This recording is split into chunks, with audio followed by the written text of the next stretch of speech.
અજ્ઞાનતાનો એક પરાકાષ્ઠા કે સ્થિતિ અજાણતા થઈ જાય છે. જેમ કે મકર સંક્રાંતિ છે, તો એક જ દિવસમાં બધાને પુણ્ય કમાવાની ઈચ્છા હોય છે, હે ને?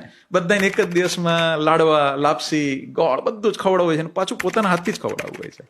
એટલે હું આપના માધ્યમથી બધાને એક વિનંતી કરીશ કે બિલકુલ મકર સંક્રાંતિમાં સરસ રીતે દાન થવું જોઈએ. પણ અજાણતા આપણે ગાયોને એક સાથે બધું ખવડાવી દઈએ છીએ, તો ગાયની પાચનની પ્રક્રિયા અલગ છે. એના રૂમેનની અંદર માઇક્રોફ્લોરા ખાવાનું પચાવે છે, અને એની અંદર એની પાચનની પ્રક્રિયા એવી છે કે જ્યારે પણ નવો ખોરાક આપો તો એને 15 દિવસ લાગે એડોપ્ટ થતા. અચ્છા. હવે અચાનક કાર્બોહાઈડ્રેટ અચાનક ખૂબ પેટમાં જતું રહ્યું તો એના માઇક્રોબ્સ પચાવવા માટે તૈયાર નથી, તો એ ડિસ્ટર્બ થશે, એને આફરો આવશે, અને કેટલી મોટી સંખ્યામાં મૃત્યુ પણ થતા હોય છે.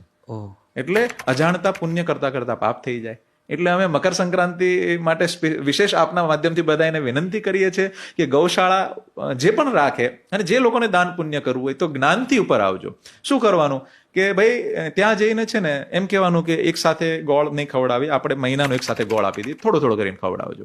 એક સાથે ચારો નહીં, આપણે ચારો આપીએ, થોડો થોડો ખવડાવો. લાપસી એક સાથે નહીં, આવી રીતે કરો. પૈસાનું દાન પણ આપી શકો, પણ જો તમારા હાથથી જ ખવડાવવાની ઈચ્છા હોય ને તો 30 દિવસ જઈને રોજ રોજ ખવડાવજો.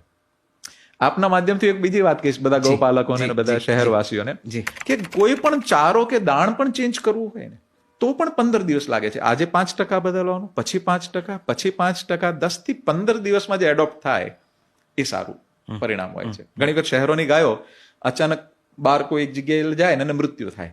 શું કામ? કારણ કે એને એઠવાડ ખાધો છે.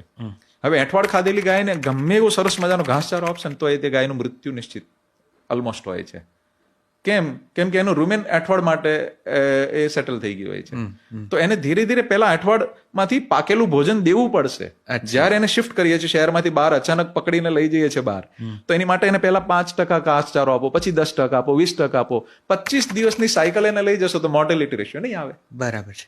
તો આ બધી જ્ઞાનથી ઉપર આવવાની વાત છે. એટલે મકર સંક્રાંતિમાં એક નહીં 10 વખત વધુ દાન કરજો, પણ સમજણ સાથે. વાહ.